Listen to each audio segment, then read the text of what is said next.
Hi welcome to Arushi design. మరి ఈ క్లాస్లో సైన్స్ అండ్ టెక్నాలజీకి సంబంధించిన అతి ముఖ్యమైనటువంటి ప్రశ్నలు మరియు వాటి వివరణ అయితే ఈ క్లాస్లో చూడబోతున్నాం. కాబట్టి ఈ క్లాస్ మీకు ఖచ్చితంగా ఉపయోగపడుతుంది. ఛానల్ సబ్స్క్రైబ్ చేసుకోండి. APSC or TSPSC group 2 aspirants అందరికీ కూడా కంటిన్యూస్గా క్లాసెస్ అయితే వస్తాయి.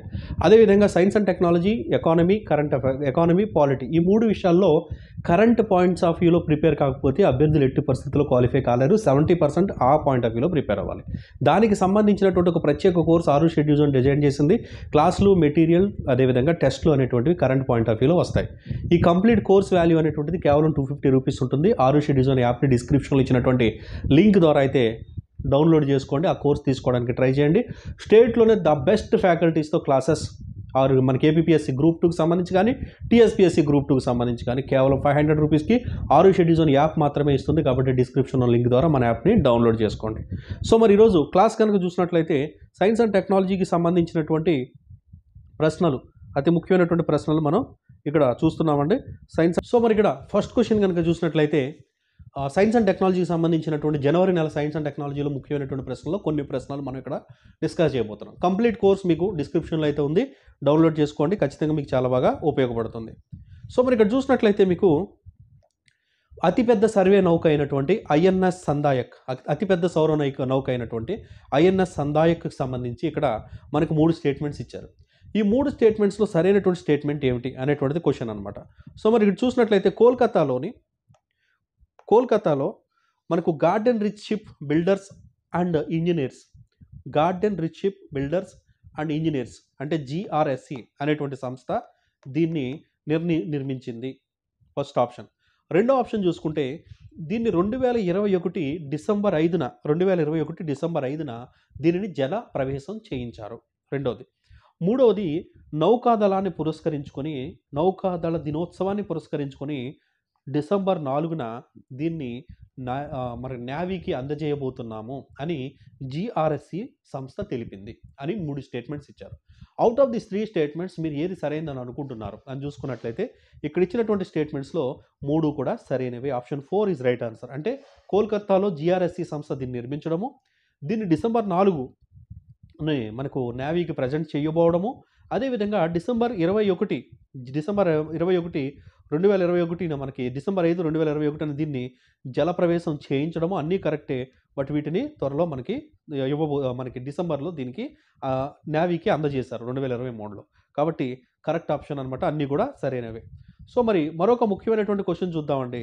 ఇటీవల నేరేడు చెట్టుకు సంబంధించి జన్యు క్రమాన్ని ఈ క్రింది భారతీయ పరిశోధకులు జన్యుక్రమాన్ని రూపొందించడంలో ఒక ఘనత సాధించారు నేరేడు చెట్టుకు సంబంధించి. మరి వాటిలో సరైనటువంటి ఆప్షన్ ఏంటి అంటే బెంగళూరులో Indian institute of science education, చెన్నైలో Indian institute of Chennai IIT, Bhopal IIT, Jaipur IIT వీరిలో ఏ పరిశోధకులు నేరేడు చెట్టుకు సంబంధించి జన్యుక్రమాన్ని రూపొందించడం జరిగింది అనేటువంటిది క్వశ్చన్. మరి ఇక్కడ కరెక్ట్ ఆన్సర్ చూస్తే ఆప్షన్ సి ఏదైతే ఉందో భోపాల్ అనేటువంటిది సరైనటువంటి ఆన్సర్. మరి వివరణ కూడా దీనికి సంబంధించి చూద్దామండి. మరి వివరణ చూసుకున్నట్లయితే నేరేడు చెట్టుకు సంబంధించిన జన్యుక్రమాన్ని భారతీయ శాస్త్రవేత్తలు మొట్టమొదటిసారిగా ఆవిష్కరించడం జరిగింది. మీకు ఈ పీడిఎఫ్ ఏదైతే ఉందో ఈ పీడిఎఫ్ కనుక కావాలి అనుకున్నప్పుడు మన యాప్ డౌన్లోడ్ చేసుకుని ఫ్రీ మెటీరియల్స్ అనేటువంటి ఆప్షన్లోకి వెళ్ళండి, అక్కడ మీకు ఫ్రీగా దొరుకుతుంది. అదేవిధంగా భోపాల్లో Indian institute of science and technology పరిశోధకులు ఎవరైతే ఉన్నారో వాళ్ళు ఈ ఘనతను సాధించడం జరిగింది. నేరేడులో ఔషధ లక్షణాలను భారతదేశంలో విస్తృతంగా ఉపయోగించుకుంటుందని మనకి సంస్థ చైర్మన్ పరిశోధకుడు వినీత్ శర్మ తెలియజేశారు. కడుపులో ఇబ్బంది, కీళ్ళ నొప్పులు, గుండె సమస్యలు, ఉబ్బసం వంటి వాటికి ఆయుర్వేదంలో మనకి నేరేడును ఉపయోగిస్తారు.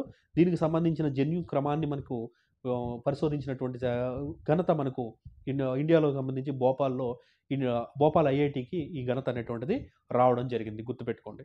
ఇక మరొక ముఖ్యమైనటువంటి క్వశ్చన్ కనుక చూసుకున్నట్లయితే ప్రపంచంలోనే అధిక ట్రాఫిక్ కలిగినటువంటి ఇంటర్నెట్ సరఫరాను రూపొందించినటువంటి దేశంగా ఏ దేశము ఘనత సాధించింది? ఇక్కడ చూసుకుంటే ఇటీవల మనకు ఎవరు అంటే correct answer option D Japan. మరి వివరాల్లోకి వెళ్దామండి. ఎంత ట్రాఫిక్, అదేవిధంగా ఎంత స్పీడ్ అనేటువంటి వివరాలు కనుక చూసుకుంటే జపాన్లో పరిశోధక బృందం ప్రపంచంలోనే అత్యధిక ట్రాఫిక్ కలిగినటువంటి ఇంటర్నెట్ సరఫరాను తయారు చేసి ఒక రికార్డ్ అయితే మనకు నెలకొల్పడం జరిగింది. ఆప్టికల్ ఫైబర్ ద్వారా మనకు సెకండ్కు 22.9 ఫెటాబిట్ డేటాను ట్రాన్స్ఫర్ చేసి ఈ రికార్డ్ని అయితే సృష్టించడం జరిగింది. అత్యంత స్పీడ్ డేటా ట్రాన్స్ఫర్ అనమాట ఇది. మరి జపాన్ ఈ రికార్డ్ని అయితే తీసుకోవడం జరిగింది. ఇక నెక్స్ట్ క్వశ్చన్ చూసినట్లయితే ఇక్కడ ఇచ్చినటువంటి స్టేట్మెంట్స్ ఏవైతే ఉన్నాయో ఇవి చాలా చాలా ఇంపార్టెంట్. వీటిలో సరైన స్టేట్మెంట్స్ని ఐడెంటిఫై చేయండి. సికెల్ సెల్ అనేటువంటి వారు తలసేమియా వ్యాధులకు ప్రపంచంలో మొట్టమొదటిసారిగా జన్యు చికిత్సను ప్రవేశపెట్టిన దేశంగా బ్రిటన్ చరిత్ర సృష్టించింది. సికెల్ సెల్ మరియు తలసేమియా అనేటువంటి వ్యాధులకు మొట్టమొదటిసారిగా జన్యు చికిత్సను ప్రవేశపెట్టినటువంటి దేశంగా బ్రిటన్ రికార్డు సృష్టించింది. సికెల్ సెల్ తలసేమియా వ్యాధులకు మనకు ఒక ఔషధాన్ని సృష్టించినటువంటి వారుగా కాస్గేవి నిలవడం జరిగింది సంస్థ. మరి ఎముకల్లోని కాల్షియం అనే ప్రోటీన్కు ఎముకల్లో కాల్షియం అదేవిధంగా ప్రోటీన్కు కారణమైన జన్యువులోని లోపాలు ఏవైతే ఉంటాయో ఎముకల్లో కాల్షియం మరియు ప్రోటీన్ లోపాల వల్ల జన్యుపరమైనటువంటి లోపాల వల్ల మనకి సికెల్ సెల్ తలసేమియా అనేటువంటి వ్యాధులు వస్తాయి. ఈ వ్యాధులకు చికిత్స బ్రిటన్ సృష్టించింది. మనకి ఫస్ట్ టైం కనుక్కోవడం జరిగింది. కాస్గేవి అనేటువంటి సంస్థ ఈ యొక్క మెడిసిన్ తయారు చేసింది అనేటువంటి ఇచ్చినటువంటి 3 స్టేట్మెంట్స్ ఏవి కరెక్ట్ అంటే all the 3 statements are correct. So మరి సికెల్ సెల్ తలసేమియా వ్యాధులకు బ్రిటన్ కాన్గేవి అనేటువంటి ఔషధాన్ని కనుక్కోవడం జరిగింది. సో మరి వీటికి సంబంధించి ఇవన్నీ కూడా ఇంతకుముందు చెప్పుకున్నటువంటి అన్నీ కూడా సరైనవే అని చెప్పవచ్చు అనమాట.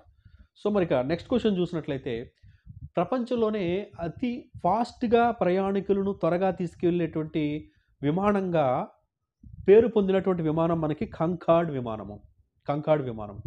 ఈ విమానము దీనికి తర్వాత సెకండ్ ప్లేస్లో మరొక సూపర్ విమానాన్ని అమెరికా తయారు చేసింది ఇటీవల. ఆ విమానం పేరేంటి అంటే కాంకార్డ్ విమానం తర్వాత సెకండ్ ప్లేస్లో ప్రయాణికుల్ని అత్యంత ఫాస్ట్గా తీసుకెళ్లేటువంటి విమానంగా ఇది చరిత్ర సృష్టించడం జరిగింది. దాని పేరేంటి? మరి ఇక్కడ ఇచ్చిన వాటిలో కరెక్ట్ ఆన్సర్ చూసుకుంటే option C X-59 is right answer. X-59 అనేటువంటిది మనకి సరైనటువంటి ఆన్సర్ అండి. వివరాలు చూసుకుంటే కాంకార్డ్ విమానం తర్వాత ప్రయాణికుల్ని శరవేగంగా చేరవేసేందుకు సూపర్ సోనిక్ లోహ విభాగాన్ని అమెరికా అంతరిక్ష సంస్థ నాసా తయారు చేసింది. X-59 న్యూయార్క్ నుంచి లండన్కి 90 నిమిషాల్లో ఈ విమానం ద్వారా చేరుకోవచ్చు. న్యూయార్క్ టు లండన్ జస్ట్ 90 మినిట్స్లో వెళ్ళిపోవచ్చు అనమాట. సో ఆ విమానాన్ని నాసా రూపొందించడం అయితే జరిగింది. బాగా గుర్తుపెట్టుకోండి. ఇక మరొక ముఖ్యమైనటువంటి క్వశ్చన్ చూసినట్లయితే కార్బన్ మరియు నత్రజని మిశ్రమాన్ని ఉపయోగించి ప్రపంచంలోనే భూమి మీద అత్యంత కఠినమైనటువంటి లోహం మనకి ఏంటంటే డైమండ్.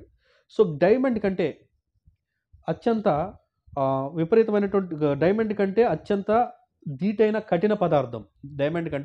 అత్యంత ధీటైన కఠిన పదార్థాన్ని కార్బన్ మరియు నత్రజనిల సమ్మేళనంతో రూపొందించడం జరిగింది. ఏ దేశం రూపొందించింది అనేటువంటిది ప్రశ్న. మరి ఇక్కడ కరెక్ట్ ఆన్సర్ చూసుకుంటే option A Britain is right answer అండి. బ్రిటన్ రూపొందించడం జరిగింది. సో మరి కార్బన్ నత్రజని మిశ్రమ పదార్థాలను విపరీతమైన ఉష్ణోగ్రత పీడనాలకు గురి చేసి వజ్రానికంటే ధీటైనటువంటి కఠిన పదార్థాన్ని రూపొందించడం జరిగింది. దీని కార్బన్ నైట్రేట్ ద్వారా దీన్ని సృష్టించారనమాట. బ్రిటన్లో ఎడిన్బర్గ్ విశ్వవిద్యాలయానికి సంబంధించినటువంటి శాస్త్రవేత్తలు దీన్ని రూపొందించారు. ఇది కార్బన్ మరియు నత్రజని మిశ్రమ పదార్థాలు ఏవైతే ఉన్నాయో ఈ పదార్థాలని భూ వాతావరణ ఒత్తిడి కంటే కూడా 10 లక్షల రెట్లు ఒత్తిడిని క్రియేట్ చేసి 15,000 డిగ్రీల సెల్సియస్ దగ్గర దీన్ని ఉష్ణోగ్రతకు గురి చేసి వజ్రం కంటే కఠినమైనటువంటి పదార్థాన్ని రూపొందించారు. కాబట్టి చాలా చాలా ముఖ్యమైనటువంటి కాన్సెప్ట్ గుర్తుపెట్టుకోండి. ఇక నెక్స్ట్ చూసినట్లయితే అంతరిక్షంలో జరిగినటువంటి అతి శక్తివంతమైన గామా కిరణ పేలుడు సంబంధించి అతి శక్తివంతమైన గామా కిరణ పేలుడుకు సంబంధించి భారత అంతరిక్ష పరిశోధన సంస్థ ప్రయోగించినటువంటి ఆస్ట్రోనాటల్ టెలిగ్రాఫ్ ఏదైతే ఉందో ఆస్ట్రోనాట్ టెలిస్కోప్ ఏదైతే ఉందో ఆ టెలిస్కోప్ గుర్తించింది ప్రపంచంలో అంతరిక్షంలో జరిగిన అతి శక్తివంతమైన పేలుడు ఏదైతే ఉందో ఆ పేలుడు ఏం పేరంటే గామా కిరణ పేలుడు. ఈ గామా కిరణ పేలుడిని గుర్తించింది, అంతరిక్షంలో పేలినటువంటి గామా కిరణ పేలుడిని గుర్తించినటువంటి టెలిస్కోప్ ఎవరిది అంటే భారతీయులది. ఆ టెలిస్కోప్ అనేటువంటిది ఇస్రో తయారు చేసి పంపించింది అనమాట. ఆ టెలిస్కోప్ దీన్ని గుర్తించడం జరిగింది, పంపించడం కాదు ఇక్కడి నుంచి గుర్తించడం జరిగింది అనమాట. మరి ఈ యొక్క టెలిస్కోప్ ఏదైతే ఉందో దీని పేరు మనకి ఏంటి అంటే GRB 231122B ఈ టెలిస్కోప్ పేరు. ఈ టెలిస్కోప్ ఈ గామా కిరణ పేలుడిని అంతరిక్షంలో పేలుడిని ఇక్కడి నుంచి గుర్తించారు. ఓకే, ఇలాంటి పేలుళ్ళు ఇప్పటి వరకు 600 పేలుళ్ళు గుర్తించింది అనమాట. ఇది 600 పేలుళ్ళు, ఇది అత్యంత శక్తివంతమైనటువంటి పేలుడు, అంతరిక్షంలో జరిగిన పేలుడిని గుర్తించినటువంటి భారతదేశ టెలిస్కోప్ ఇది. ఇక్కడ ఇచ్చినటువంటి 2 స్టేట్మెంట్స్లో కూడా మీకు ఏది సరైనది అని అనుకుంటున్నారంటే గివెన్ 2 స్టేట్మెంట్స్ ఏవైతే ఉన్నాయో అవన్నీ కూడా సరైనవే. కాబట్టి రెండో స్టేట్మెంట్ 2 కరెక్ట్ అని గుర్తుపెట్టుకోండి. ఇక నెక్స్ట్ క్వశ్చన్ చూసినట్లయితే మానవులకు అంగారక గ్రహంపైకి మానవులని, అదేవిధంగా చంద్రుడిపైకి మానవులను అంగారకుడు మరియు చంద్రుడు ఇద్దరిపైకి చేరవేసేందుకు అమెరికాకు చెందినటువంటి స్పేస్ ఎక్స్ ఎలాన్ మస్క్ సంస్థ ఏదైతే ఉందో స్పేస్ ఎక్స్ ప్రతిష్టాత్మకంగా రూపొందించినటువంటి అతిపెద్ద రాకెట్ ఏదైతే ఉందో ప్రపంచంలో అతిపెద్ద రాకెట్ ఇటీవల ప్రయోగించబడింది. ఇది మొదటిసారి ప్రయోగించినప్పుడు ఫెయిల్ అయింది. అదేవిధంగా రెండోసారి ప్రయోగించినప్పుడు కూడా ఫెయిల్ అయింది. ఈ విధంగా 2 సార్లు ఫెయిల్ అయినటువంటి స్పేస్ ఎక్స్ యొక్క రాకెట్ ప్రపంచంలో అతిపెద్ద రాకెట్. దీని యొక్క ప్రధాన ఉద్దేశం ఏంటి? మానవులకి అంగారగ్రహం మీదకి, చంద్రుడి మీదకి ఇద్దరికి 2 చోటకి పంపించే విధంగా, మార్స్‌లోకి, మూన్ మీదకి ఇద్దరిని పంపించే విధంగా ఇది రూపొందించారు. బట్ ఇది ఫెయిల్ అయింది. ఆ విధంగా 2 సార్లు ఫెయిల్ అయినటువంటి స్పేస్ ఎక్స్‌కి సంబంధించినటువంటి రాకెట్ అతిపెద్ద రాకెట్ ఏంటో ఐడెంటిఫై చేయండి. మరి కరెక్ట్ ఆన్సర్ చూసుకుంటే ఇక్కడ స్టార్‌షిప్ అండి. కరెక్ట్ ఆన్సర్ స్టార్‌షిప్ దాని పేరు. మానవుల్ని అంగారకుడు చంద్రుడిపైకి పంపే విధంగా అమెరికాకు చెందినటువంటి స్పేస్ ఎక్స్ సంస్థ ఏదైతే ఉందో ఇది ప్రతిష్టాత్మకంగా రూపొందించినట్టు ప్రపంచంలో అతిపెద్ద రాకెట్ అనేటువంటిది రెండవసారి నవంబర్ 18న లాస్ట్ టైం పంపించినటువంటి 8 నిమిషాలకే ఈ రాకెట్కి స్పేస్ ఎక్స్ సంస్థకి 8 నిమిషాల్లోకి సంబంధాలు దిగిపోయి అది గాల్లో కలిసిపోయింది. కాబట్టి ఫెయిల్ అయిందనమాట.